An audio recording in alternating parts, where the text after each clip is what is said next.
Well, here we are again. Surprised, aren't you?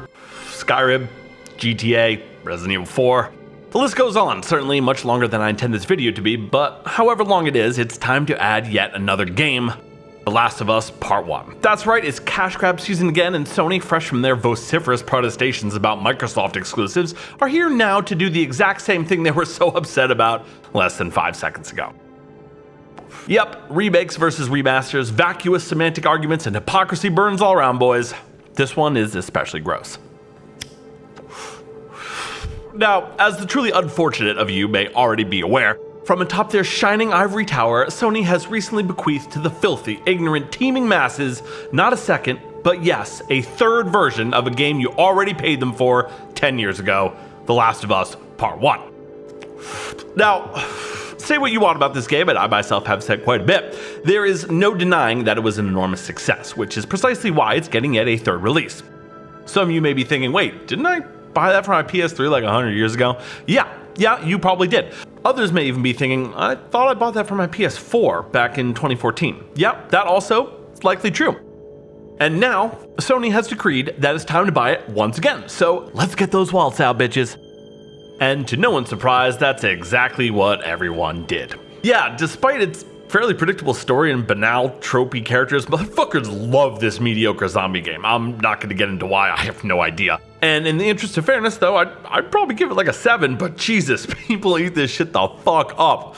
Wow. Time has certainly not dulled the fanbase's rabid fervor for violent little girls and brown plant zombies one bit.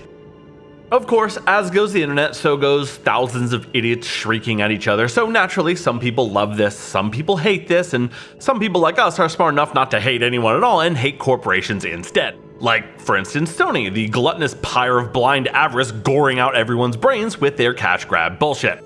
Now, I'm not gonna sit here and act like this is the only remake slash re-release slash remaster slash ad nauseum cash grab hack job port that's ever disgraced our TVs and then throw a pearl clutching tantrum about how the precious sensibilities and norms of our industry have been so cruelly violated.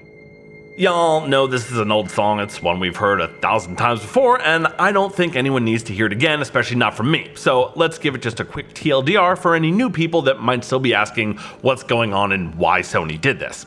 Fortunately, the answer is simple. They did this because it was easy. They did it because they care about money and not you. They did it because the game was already done, and they did it because they know they'll get away with it.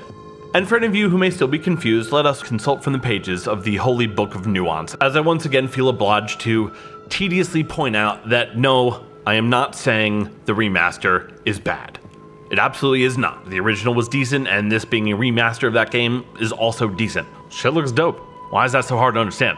Though, let's not get it twisted, this is most definitely a remaster, not a remake. The game was not remade here.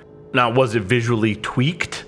Yeah. Does it appear to be better looking than the other versions? Well, though there's not exactly what I'd call a consensus on this matter, it seems, for the most part, sure, yes, let's just say yes. Is the resolution scaled up and were some sharpening filters even applied, perhaps with some improved effects and textures? Sure.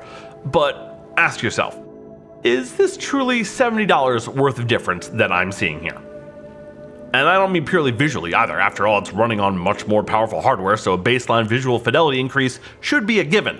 No, I'm talking also in terms of overall presentation and gameplay as well.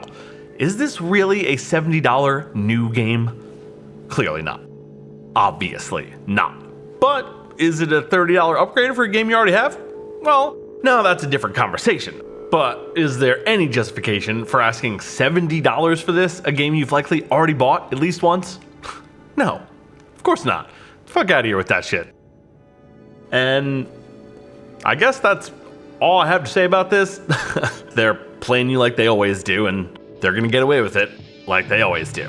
And then, as a result, they're gonna do it again, like they always do. Woke up, smoke up, blunt, then I pass out. Pass out. Woke up, what up, smoke up, blunt, then I'm back down. Back down. What? Yup, woke up, smoke up, blunt, then I pass out. Pass out. Woke up, what up, smoke